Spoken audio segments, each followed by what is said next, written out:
Welcome, welcome, welcome to season 2 of Theology Talks You Like or Not. I am your host, Rev DeSaint. I am so excited to be sitting with Kristiana and Brenton Cox. Me and Brenton went to ITC together. We are seminarians. Yes, Morehouse grads. Is that right? Baptist faith. Were you Morehouse? Morehouse School of yeah. Morehouse School of Religion. That's right.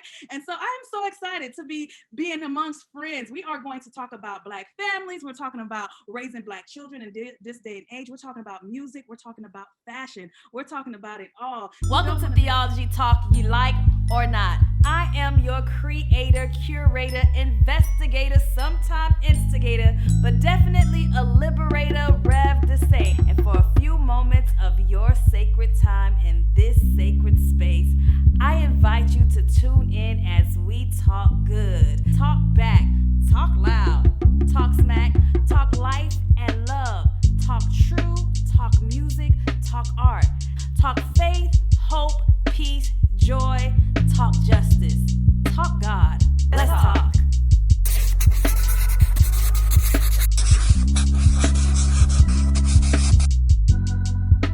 All right, well, let's get into it. Cox family, how are you today? Can you tell the people where you hail from? Well, I'm from Atlanta, Georgia, born and raised. I hail from Harper, Connecticut, the tri-state area. So But I'm here now. I've been here since 2004, so Atlanta is home. Got it. Let's get into how did you both meet? Well, tell us the story of y'all connection and how do you get to this point? Okay, so we met at Clark, Atlanta. I like to tell this story because he lies. She makes up stuff. So we met at Clark, Atlanta. We were both music majors at Clark, Atlanta. And then she saw me walking in. She was like, "Oh my gosh, he's so fine. I want to get his number." That's probably not. That's not lies. There's always lies. Okay, that's not how. Nobody knows how this actually happened because it's never true. We were friends for a while. We had every class together. Freshman year at Clark, and then one day she got her hair done, took her micro braids out and her little bamboo earrings, and that was it. That was it for you. Huh? Yeah, that's pretty much the foundation of it. Yeah, we met at Clark and then we just were really, really, really good friends, just together all the time, during class, after class, in between classes, all the time. And then just one thing led to another. Babies came, rings came, all of that. That's what's up. So how long have you actually been together? Since 2005. So 16 years. Yeah. Wow, 16 years. What is the thing that keeps y'all going, keeps y'all strong, especially being young couples? Because I find that's rare and few these days. I think, somebody just asked me this the other day, actually. I think that what makes us last is the fact that we were legit best friends before anything else happened, so before there was a relationship at all, I could just call him anytime and just have a regular conversation. And we still now, even if there's like no romance at the time going on, or there's no kids in the room going, so there's nothing else that's taking place, we can just sit and we can talk for hours, just as a friend would talk to another friend. We have built that foundation to where I can't even imagine talking to somebody as much or as long as I would want to talk to him. Like, we genuinely like each other because we started out as best friends. And I also think laughter. People don't know she's really funny. I'm not going to say that anymore, but she's really funny, and we just keep each other laughing. People do know that. No, they don't. Just funny. But also, I think that we have learned how to respect each other as we grow individually. Because we have seen, you don't. A lot of people don't want people to change because that's the way you met them the first time, but we have learned how to respect each other's growth. Relearn each other, what do's and do nots, and we've been more vocal, learning how to be vocal with each other. Like, that didn't happen. Instead of just getting mad and staying mad and not discussing it. Now we can just sit down and say, you know what, when you do this, I can't get with it, so, but that comes with time, that comes with a lot of time and just knowing what buttons not to push. Just, we have had a lot of time to get to know each other.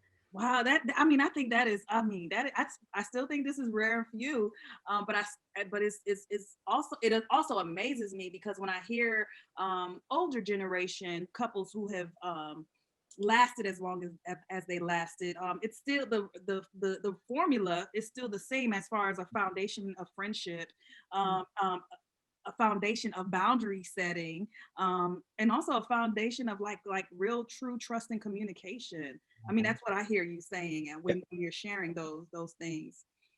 And I So, think we had more problems when those three things were not present, which is why I think people say, like, if you can get through the first 5 years of marriage, then you can make it because you learn to do those things. But at first you don't, I don't want him to be mad at me, so I'm not going to say what makes me upset. You kind of just go with emotions because you want just to be everything to your partner. But when you start learning yourself and you know what you don't like and you are bold enough to address those things with your partner, you grow and you communicate, and then your relationship is just, it's like riding a bike. Or is that like the right analogy? It's like easy as 1, 2, 3. Something like that. It gets easier.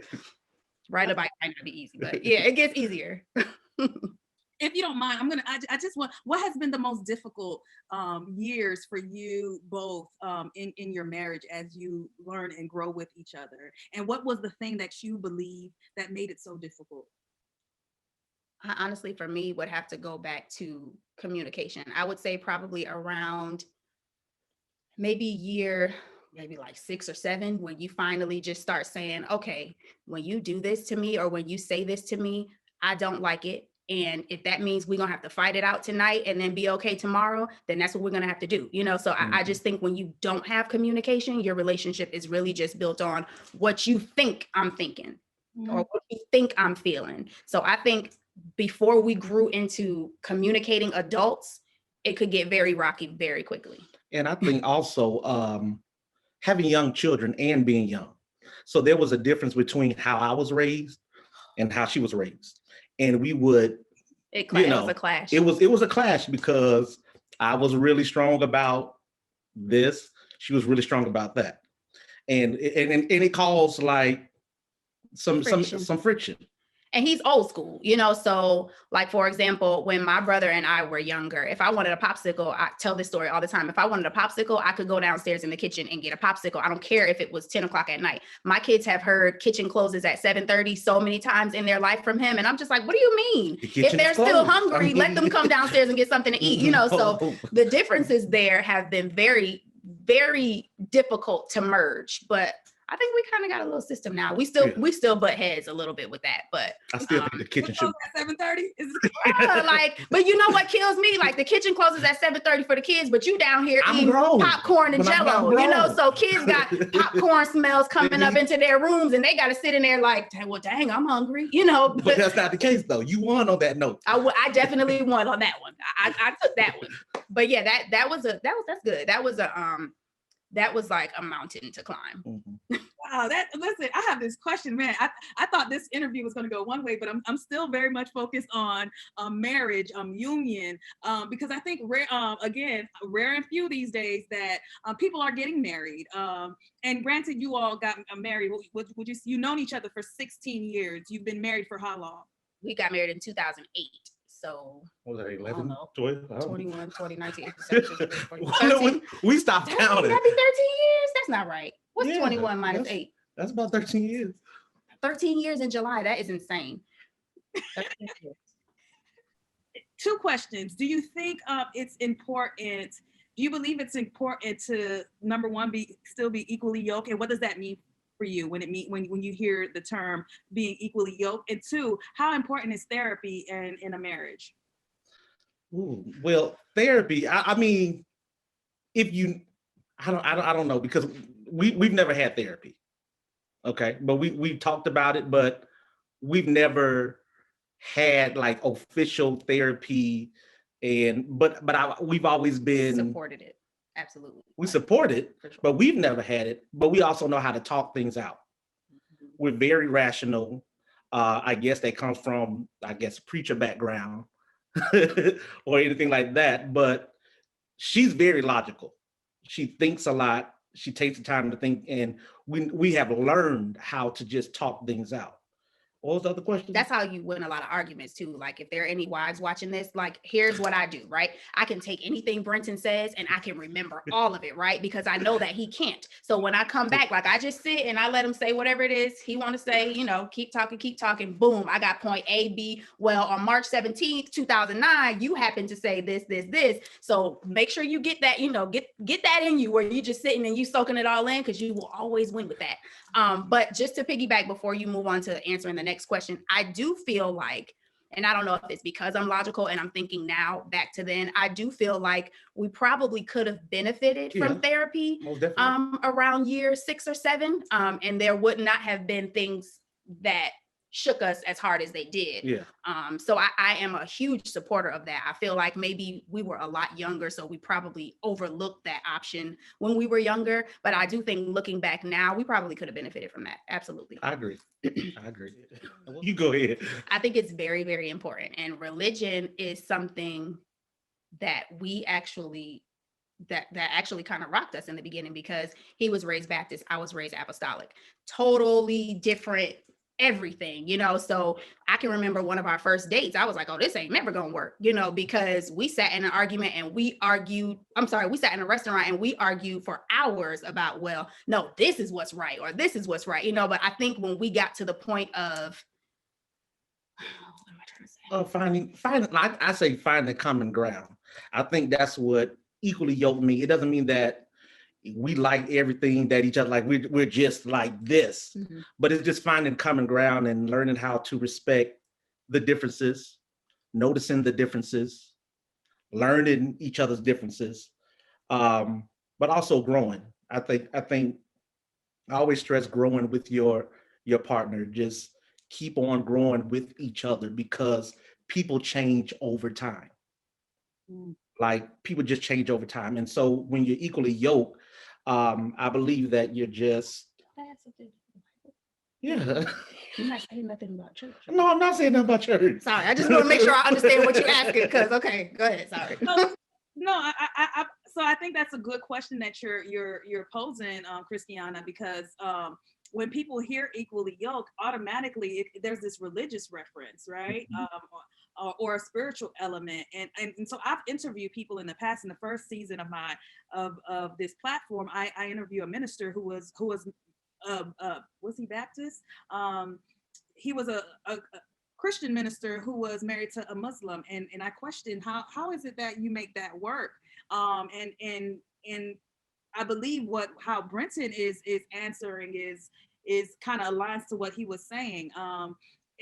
And sometimes it doesn't have to do with religion. Sometimes it's what you were saying, Kristiana, how we are raised, like our culture background. Like, you know, some people like, well, I can only marry, you know, a particular person from my Caribbean background because they are the one that understand me. But when it comes down to the core of it, it's really about the person and their development, at least what I think, and their ability to compromise for the love that they want, right? For the relationship that they want, regardless of all these other outside influence, social elements, things that man has created, human beings have created to separate us when we are all divine and one in God. But that's my spill. I wanted to know how has that worked for you all, and how y'all saw it as an essential part of your own relationship.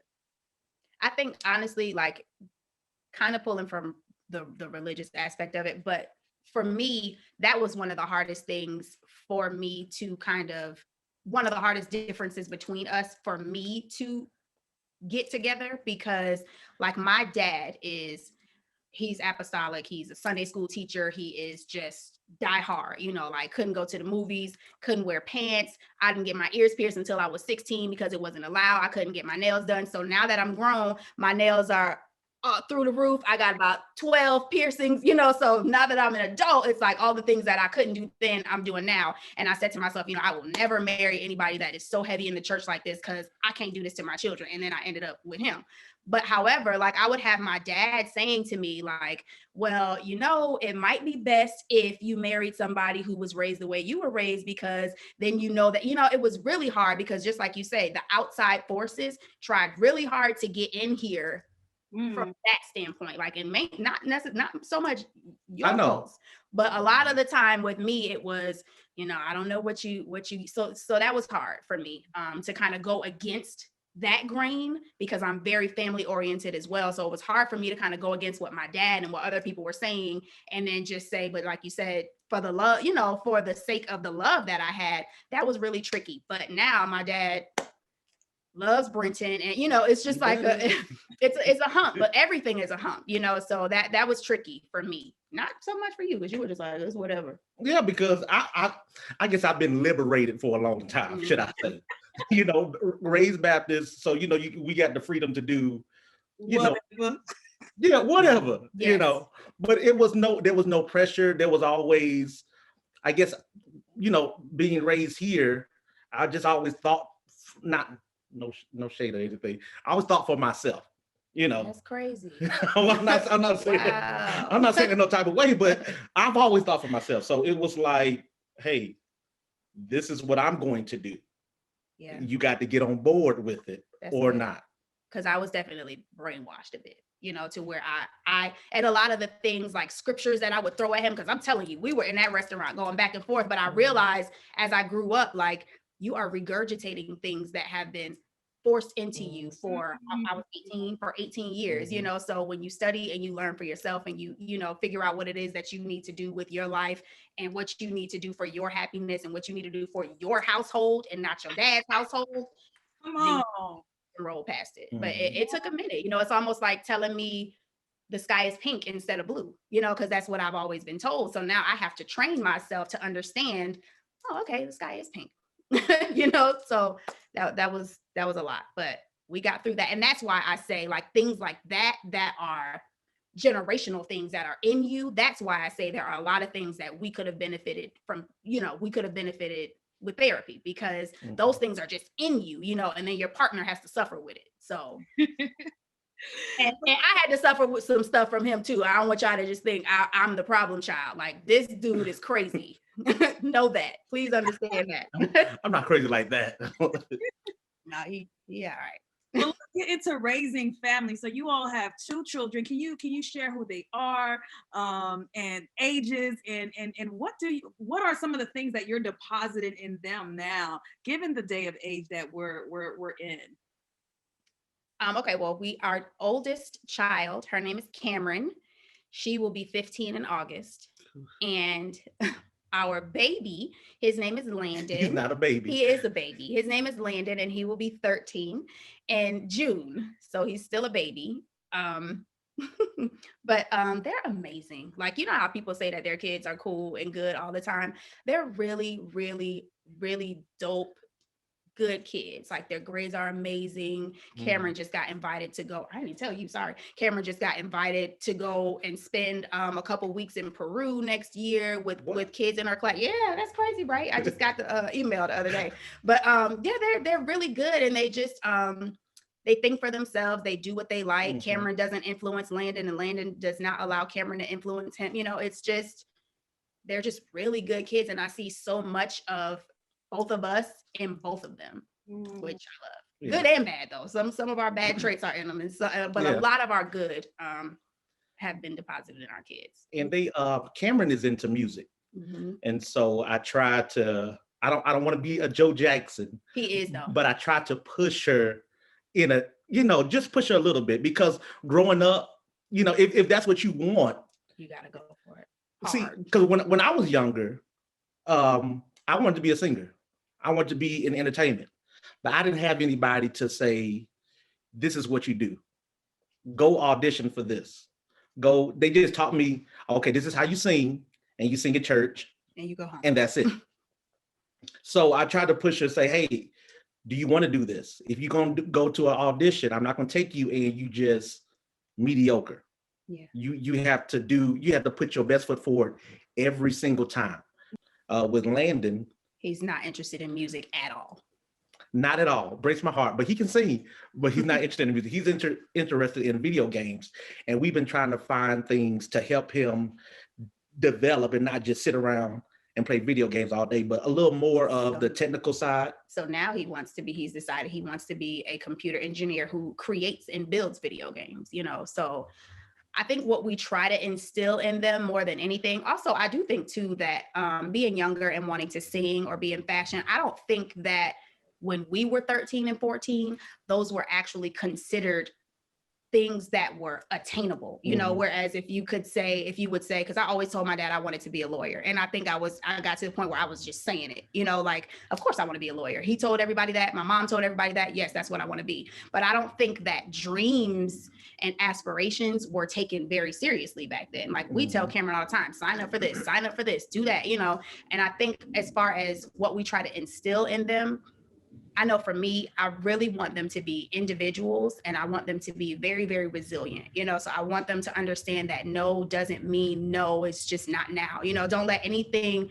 knock you off of your ultimate goal. So even if you don't get picked for this, keep trying, you'll get picked for the next one. You know, I just want them to know that it doesn't stop because you feel stagnant. You got to keep pushing for things. And that's with everything, with grades, because I do not play about their grades at all. Like you can't come in my house with C's, you really can't come in my house with B's, but it's because I know what they can do. So I want them to know that if you're an A student, that's what you need to bring in here. You know, we're not settling for, I am an A student, but you know, I'm gonna just rest on a B this time because I'm chilling. You know, we want them to be the best that they can be. So if you are a C student, bring your C's in here, but don't go lower than that. Like we just want them to be great. And we try to talk to them as if they were great. We've never talked to them like babies. Like we were never just we never talked to them like that.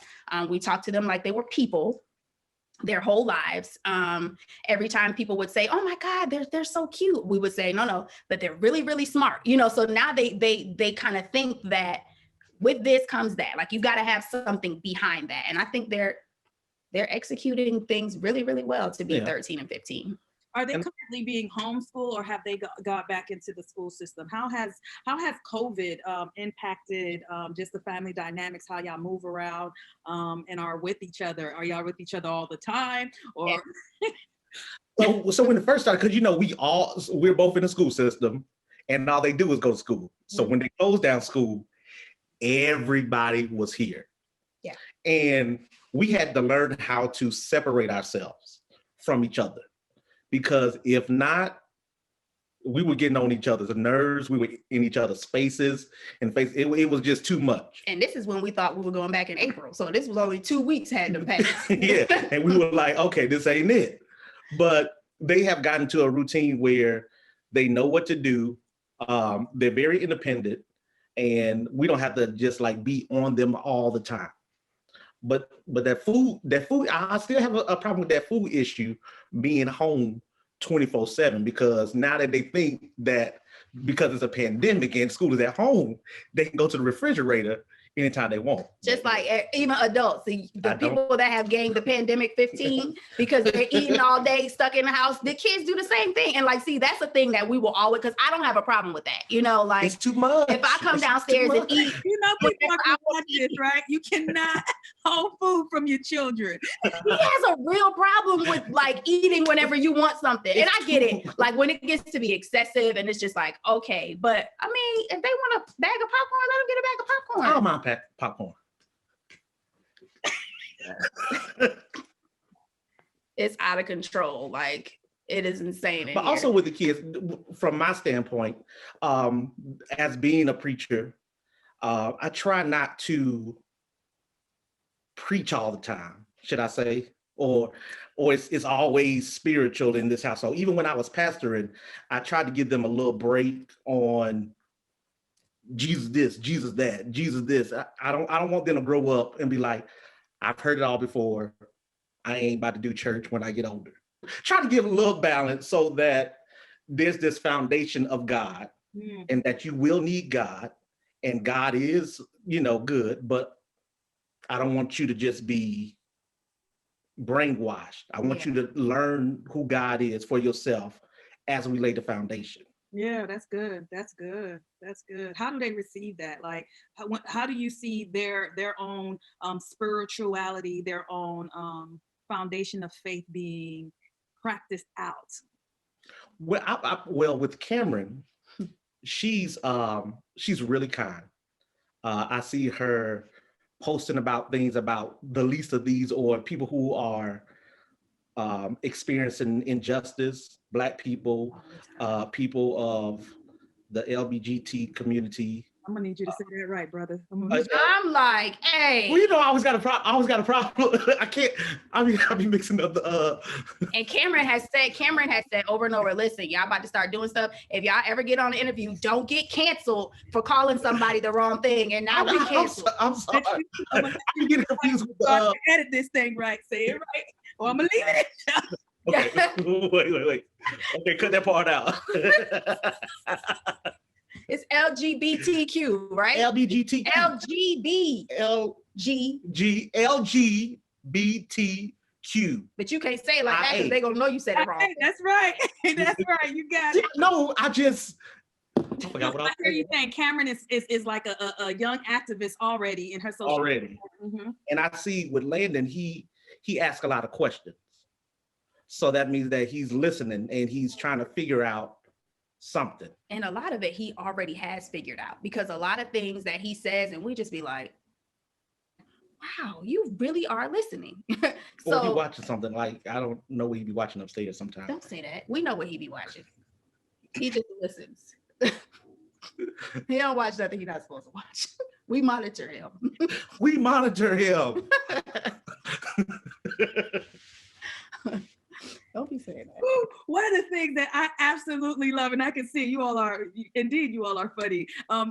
We've enjoyed Brenton. I know my years matriculated at ITC is the funny, just the importance of laughter in the family and in faith. And just in your own freedom, the importance of laughter in all of this. Especially in a serious time that we're in, right? Being in a pandemic, where we all have experienced a traumatic global shift with Black Lives Matter movement. You all are in Atlanta, where Black Lives Matter Foundation started. Atlanta, the beloved community where King, I see y'all have King and Coretta. Is that King and Coretta back there? So that's my grandfather, grandmother. Okay. So he be part of the King family anyway, so that's fine. I am part of the King Swear family. you're part. They don't know him from Adam. That's crazy. But I always say Black people can just laugh through anything. Right. Whether it be a funeral, whether it is something as serious as we just like to laugh, and I guess it makes us feel lighter. I think with us, outside of just being, Brenton is really funny, but outside of being a comedian, there are a lot of days that we've had that have not been very funny. And there are a lot of situations and things that we have gone through together where we probably didn't think, man, we probably ain't gonna be laughing no time soon. We have gone through some things to be 35 years old. And I say, everybody that I speak to, I say, I can't even imagine reliving those years with anybody else, because now I got my friend, I got my homeboy, I got my road dog. I know now we can look back on those things and we can laugh about those, but we take advantage of the fact that right now we're in a space where we can be light and we can laugh, because next week, it might be another, it might be another mountain, but you just have to take advantage of that space and that time and just be in that, be funny and enjoy your funny and enjoy your partner, because there are a lot of days where that's not the case, and having been married for, I guess, 13 years now and together for 16, there have been some days it's been some stuff, boy, so to be able to just sit and laugh and just joke about stuff, it's a blessing. It's a blessing. And don't get me wrong, because he drives me, Brenton plays all day. The way I know that something's not right, or, there's a discord, or as if he's not being silly, so that has become just a part of our thread, laughter has become a part of our relationship. And if it's not there, something's off, so it's just something that we've learned to build on and just be able to lean on. We love to have a good time. Yeah, that's good, Kristiana. Brenton, what would you say is how do you know when something's off with Kristiana? Because she's clearly could define how she knows you're off. How do you know when she's off? What's those things that makes you want to check in? Well, with her, she wears her emotions on her face.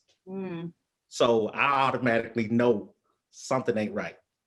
And she's more of, if you ask her what's wrong, she'll say it. He will not. She'll say, this is what's going on, whether it's work, whether it's with a friend, whether it's with me or anything, she'll say it. And I know when not to tell a joke, when to be serious, when to, now you tell me something serious, we'll discuss it. Now after that, don't joke about it. After that, I will tell a joke. But I know she wears it's all over her face. Yeah, because she's been giving me face this whole interview. I love it. I love it. So I already know. That's good that you said that though. And you got to know who you're with, you know, because I know Brenton, and I know I had to figure out what it was. Like I had to figure out how to figure out when something was wrong with him, because he will never say, you know, so if there's ever an issue with him, you will never know it if you don't know like the buildup of Brenton. The only thing that's going to give it away is if he's not being silly. And the crazy part about it is he won't be silly with me, but he'll still be on Facebook posting craziness, you know? So if I know that when he walks in the door and he's silent, or if he's playing with the kids and he's silent with me, it's an issue with me. If he's silent with everybody, then it's something bigger going on, you know? So you gotta feel those things out and just figure it out, because he'll never tell you. Even if I ask him, he won't tell me. And I will say that is a character flaw of mine. Like I'm still learning how to vocalize how I'm feeling or what's going on. And also, like the fact that you're aware of that, that's a great step. You know, that you're aware. Some people are not even aware of their own. I wouldn't call it a flaw, but their own makeup. You know, and how they operate and function, and how people receive them. So that's great. The best advice that we ever had was given: don't tell nobody what's going on in your marriage. Mm-hmm. And the person that told us that was what, 85? And had been married for about 50 years. Yeah. You know, and it's not like it's a secret or anything, but you know, just keep stuff that's private and y'all work it out. Because once you start broadcasting and going to whoever will listen, that's when, you know, other ears get into your marriage and they ain't been married. They don't know what's going on. They don't know y'all dynamic. They don't know anything. And people love to give advice, even when they don't know what they're talking about. And then too, I don't think it's very fair for me, for example, I'll just take myself, for me to go to anyone and tell them anything about what's going on between he and I, because of course it's going to be one-sided. Of course it's going to be biased. It's going to be coming from me. So then it's not fair to them that I'm coming to them every time with a negative about Brenton, and then they build a negative about Brenton. So when I'm fine with Brenton next week, you still, you know, so you just got to be very careful with the details that you give out of your relationship, because you allow people only know what you let on. So that's so good, man. I mean, that piece of advice, I think, goes beyond just marriage. I think that's an all intimate relationships as well, as really some deep intimate friendships too. You know, you know, when you have a hard, like even with my best friend, like having to like process certain things about our relationship where it was difficult, you know, and I get it, like to talk to someone else and they're like, oh, they have this perception about her because of this one situation that I shared, right? And so like I'm telling you, she good people, and they like, nah. Because they did this to you, right? Yeah, that's good. That is such great advice.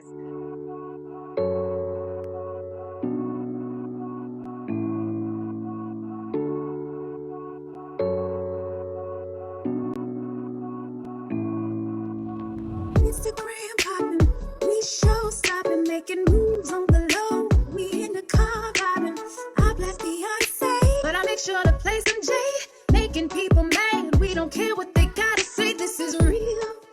Here's the deal, life ain't always climbing uphill. Sometimes you gotta chill, do what you feel. Let me keep it real, honey, we just steal. Baby, it's you, and it's me, us against the world, but they gon' see. Kids at my mama house, we gon' be out the house. Fresh tea from Target, we enjoying the night out. We ballin' on a budget, but we make it look easy. Making people mad, we don't care what they gotta say, this is real. Here's the deal, life ain't always a battlefield. Sometimes you gotta cheat, do what you feel. Let everybody know that we just steal. Baby, it's you, And it's me, us against the world, but they gon' see. We vibing, we shine, we riding, we Bonnie and Clyde. We rollin', we strolling, let everybody know that we still holding. We vibing, we shine, we riding, we Bonnie and Clyde. We rollin', we strolling, let everybody know that we still baby, it's you and it's me, us against the world, but they gon' see. We vibing, we shine, we riding, we Bonnie and Clyde. We were what, 20? 20 and 19 with a baby, you know, so it was just like But we were also willing to listen. willing to listen and accept. And Because a lot of older people will speak into anybody that will listen. But you just got to listen to what they're saying because they know stuff. and take it as a gesture of love and not criticism. That's a lot of people get really agitated. I don't need you to tell me about raising my, you know, but we didn't do that at all. We soaked it up. We'll take it. I love conversations with older people. Yeah, and in the spirit of getting older, man, I mean, passing of Cicely Tyson, that thing hit me, yo. Like, you know, I thought, listen, I really thought she was gonna live forever. I said, if anybody can do it, she can do it Forever. She's like family. She like feels like family. Yeah, that one really, like, it just took me aback, and I'm like, I know she was older. I know, like, she's lived this long, beautiful life, left a beautiful legacy, but it's almost like, but still, like, Don't take Cicely Tyson. You never want to see good people go. Yeah. Yeah. Well, we gotta go soon, and there is one thing that the Cox family does so well. And every now and then when they post, I'm here for it. I'm always, you know, clicking and playing back, and I've listened to Brenton sing so many times, but Kristiana sings too. I mean, it seems like y'all like just a singing family. I love to see when y'all sing together in the car and y'all just doing things together. It's such a beautiful thing. I thought you would all share something with us as we close out this segment of TTYL or not. You start and I'll come in. Whatever you want, whatever's the key you start in, that's fine. Dang, that's the pressure. Okay. Now, friend, why don't you live your life for Jesus? It's the only life that really pays. I know you really, really want to serve him. And with Jesus, you live all your days. So come to Jesus right now. He'll save your soul wherever you are. You just let him take control. I'll trade a lifetime For just one day. for just one day in paradise. For just one day in paradise. Well, that's a little rusty, but Yeah, listen. Parts out. Can I tell you, your love is infectious. Like, there is no way that people can see both of you together and not like feel like what y'all have is real and you want to have it for yourself. Thank you so much for sharing this time with me. Thank you for all that you're putting out in the world, especially what you've already put out in the world, those two beautiful kids, because they are going to be our legacy and it's just going to be a ripple effect. Bless you on your journey and thank you for being a part of TTYL or not. Thank you so much for having us. Thank you. This season of TTYL or Not is being funded by Independence Public Media Foundation and supported by Good Pitch, Doc Society, and Love Now Media. Don't forget to subscribe to our YouTube channel, TTYL or Not, and click on notification for updated episodes.